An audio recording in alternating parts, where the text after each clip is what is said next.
for ease of our scholarly activities.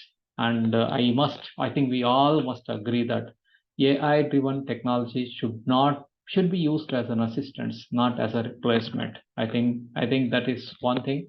So with this, we will conclude the sessions. Before we conclude the session, we will be I will just introduce our next speaker, next moderator of the next session, Dr. Asif Muhammad Irfanullah. So Dr. Asif Muhammad Irfanullah is an independent consultant in environment, climate change and research system, and a visiting research fellow at the University of Liberal Arts, Bangladesh. He is a biologist turned development facilitator who often introduces himself as a research enthusiast. Over the past 24 years, Asif has worked for different international environment and development organizations, academic or research institutions, funders, and government agencies in different capacities. Currently a council member of European Association of Science Editors, associate editor of Learn Publishing, and a chief of the scholarly kitchen. Asif advocates for sustainability, climate action, and resilience of the scholarly publishing ecosystem. So with this introduction about our next moderator, I think I will be handing over the next sessions to him. So with this, I must thank you all for your patient hearing, and I believe that you have got a very useful information about the first session. Thank you, everyone. Thanks to the organizers as well. You are welcome, Mr.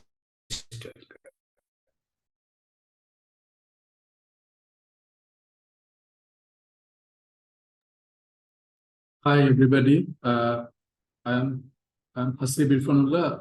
I hope you can hear me. I understand that before the session 2 starts, there is a permission to show some promotional material. Are those ready?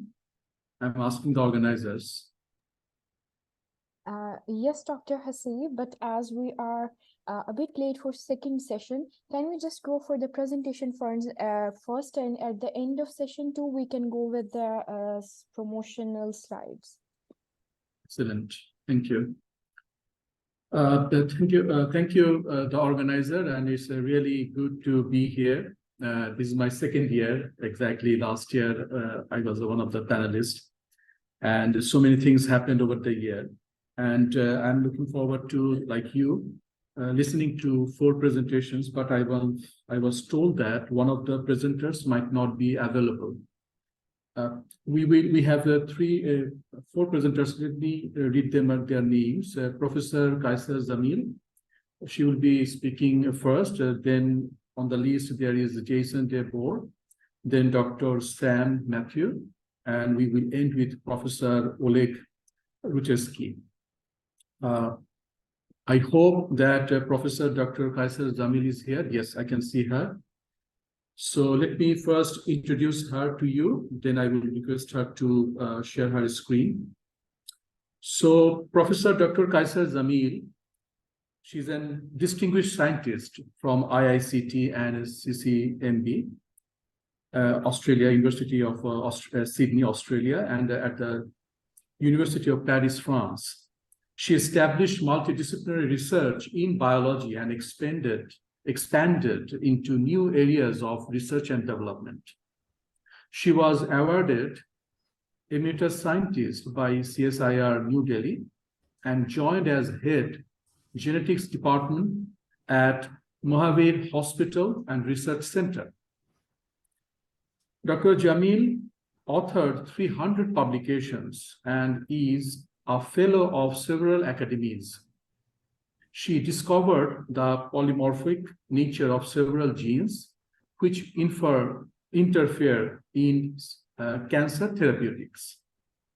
She has also supervised 45 students to obtain their PhD, and her current research interest lies with cancer biology, genetics, pharmacogenomics, and biomarker of disease. Dr. Jamil will be sharing her thoughts on empowering scholarly writers and editors, driving equity and evolution in scientific publishing. Dr. Jamil, the floor is yours, or as they say, the screen is yours. Assalamu alaikum wa rahmatullahi wa barakatuh. Good day and greetings to all of you from India. First of all, I like to express my thanks to Asian Council of Science Editors for inviting me to make my presentation at this prestigious place. In fact, I must admit that I've been introduced to this kind of thing, in 2015 or 16, when I first interacted with them. And then I was on the editorial board of them, of the Asian Council for Science Editors, ACSE. And then I became the one of the editors. Then I became the vice president and then the president. So I've been graduating slowly with them, and I've grown with them, and I really appreciate, and I learned a lot. I express my heartfelt thanks to them because I've been a reviewer of Elsevier journals. I've been an academic editor of Hindawai journals, Journal of Oncology, Journal of Case Studies in Oncology, and I've been, reviewing and editing many of these things. But that job was so easy because I had a lot of assistants where people used to give me the list of reviewers, and I could select the reviewers, and they would send the letters on my behalf. And then when everything comes, then I check all the reviewers and then look at the publication and then evaluate both the things, whether it's publishable or not. And then I give my opinion on that. So it was a kind of, not so much of in depth which I could learn, but joining here in this organization, ACSE, is really has given me one-to-one interaction with the publishers, with the editors, with the reviewers, and with their own team. Working with them has been really a thrilling experience for me. So basically, I'm a researcher. I write my own papers, and then I was so interested how it is all reviewed. That's why I came into the reviewing areas. I was invited by several journals for reviewing, especially Elsevier journals. And then I had to learn about what the editor would do after he reviews my paper. So their ACSE and so many other organizations have given me a chance to be the editor. So that's how I have this platform to talk about, empowering scholarly writers and editors. So the challenging topic which I was given is driving equity and evolution in scientific publications. So I can now start my presentation. I'll share the screen. Can you see the screen? Not yet. Not yet. How do I share the screen? You have to click the green button on the bottom of your screen, which says share screen. And okay. there will be some Yes, screens yes. shown, and you will be able to see your PowerPoint there. Yeah. This one? It is coming up. Yes. You can make it full screen. Yes. Just to alert you, Dr. Jamil, you have 15 more minutes to go. I will alert you when it is 2 minutes remaining. Thank you. Yes, that will be wonderful. So I can brush up. Actually, there's not much to speak in this because already my previous speakers have informed the audience so much about scholarly writers. But from my point of view, I'll just present a few points, In this presentation, we as Asian Council of Science Editors, we broadcast that scholarly publications are the cornerstone of the academic world, serving as a medium through which researchers communicate their findings, insights, and ideas to the global community. So their publications play a vital role in advancing knowledge, fostering intellectual discourse, and driving the progress of various fields of science and technology. However, with great influence come great responsibility also, and the ethical considerations surrounding scholarly publications. They are of paramount importance to maintain integrity of the academic enterprise. So again, just to say a few words about the scholarly publications, they serve as primary means through which researchers share their findings and other experts, students, and the general public. They encompass a wide range of formats, including research articles, conference papers, reviews, monographs, and more. So these publications not only contribute to the accumulation of knowledge, but also lay a foundation for further research and enable critical evaluation of ideas and aid in the development of theories and practices. So definitely empowering scholars and writers and editors involves creating a support system that values their contributions and provides them with the resources they need to excel in their fields. So empowering the writers and editors would be to provide them with tools and writing tools and provide them with scholarly databases and journals, libraries, and also introduce them to medley system, EndNote system, and so many others, so forth, and also introduce them to this software like Grammarly so that they can improve their writing style. And next thing is to conduct workshops and trainings like we are doing today, and organizing webinars and training sessions. And also this support system helps newcomers to learn from the seasoned professionals, helping scholars to understand open access. So editors are constantly bogged down by the dilemma of how to cope with publication ethics. Fortunately, there is a committee, the Committee on Publication Ethics, that is called COPE, which is non-profit organization whose stated mission is to define best practices in ethics of scholarly publishing and to assist editors and publishers to achieve their goal. So ethical standards for publication exist to ensure high quality scientific publication, public trust in scientific findings, and that can help people achieve and receive credit for their work. So many of our ACSE journals are members of COPE, and following their guidelines has been the objective of the Asian Council of Scientific Editors. So now, to disseminate the knowledge through scholarly publication and fundamental drivers of scientific knowledge and societal progress means innovations and breakthroughs. They are often built on disclosure and insights published by earlier generation. And there are some points which I'm just briefing you. Equity in access. One major challenge in scientific publication has been limited access to research articles due to paywalls. So the paywalls and subscription fees, deters the writers, especially the publishers.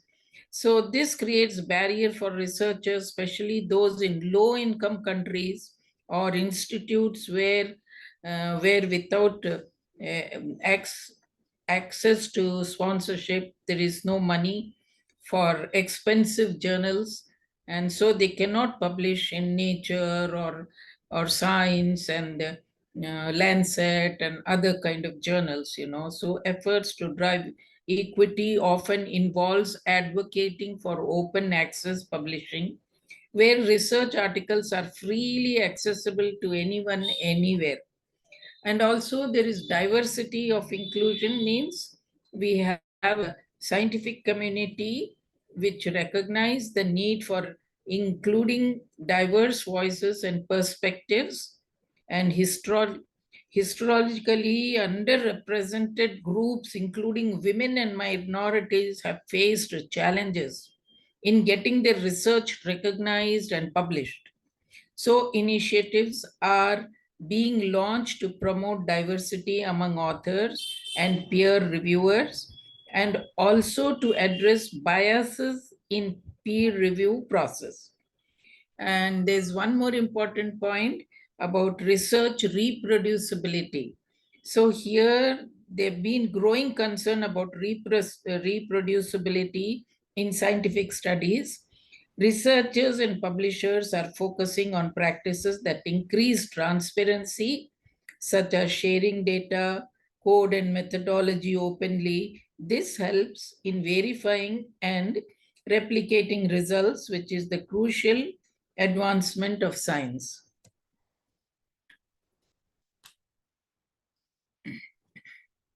So, coming to publication ethics, there are a set of principles and guidelines that ensure integrity, transparency, and fairness of scholars in the publication process. Adhering to these ethics is crucial to maintain the trust of both academic community and public at large. So the key aspects, publication ethic can include authorship. Before I go to authorship and their attributions, I like to say that even publication ethics will include, like if you're working on humans, then you need that declaration of Helsinki procedures. And if you're working on animals, you refer to the your practices are in accordance with certain norms. And one more important point is that proper attribution of authorship is very important. All those who have made substantial contributions to the research should be acknowledged as authors, while those who have not should not be listed. Honorary authorship and ghostwriting are unethical practices and undermine the credit due to genuine contributors. So the next thing is about plagiarism. Plagiarism, the act of presenting someone's work as your own ideas, is a serious breach of ethics.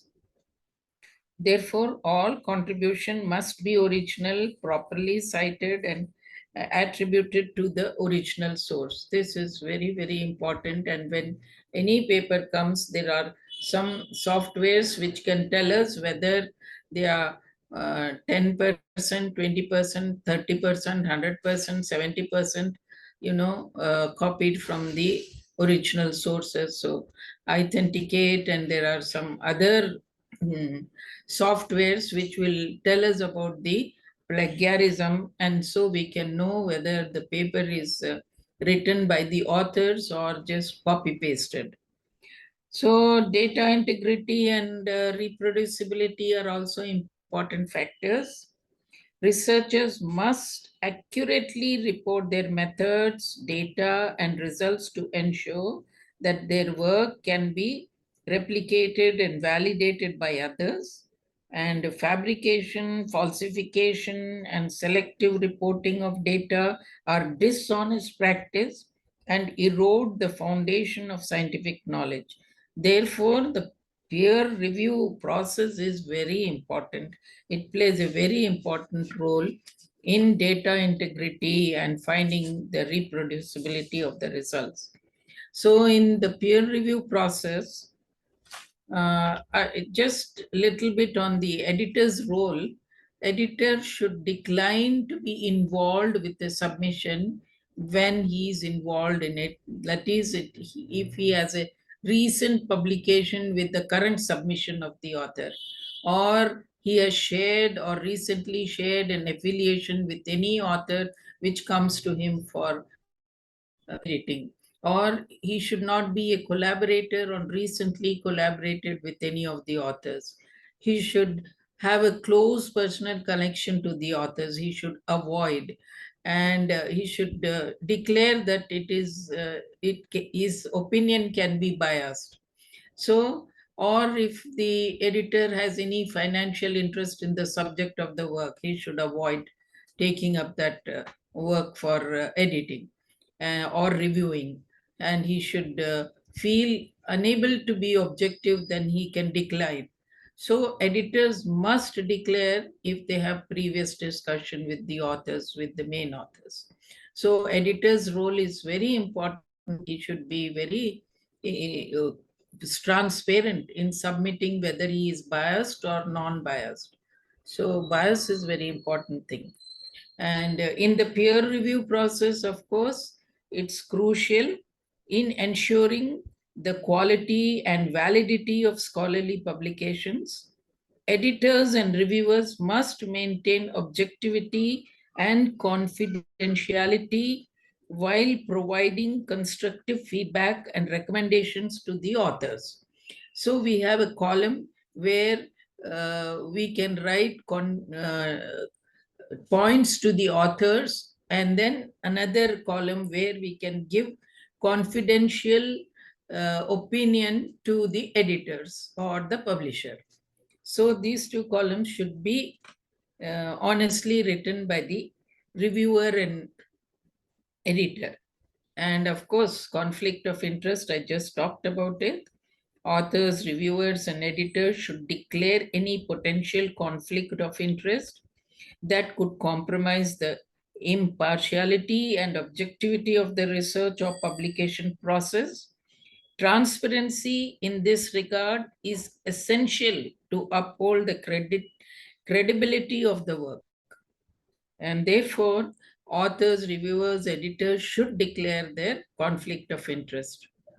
And publication transparency is next very important, because journals and publishers should be transparent about their editorial process or their reviewing process or reviewing criteria and publication fees, because Dr. many Jamil, times, yeah.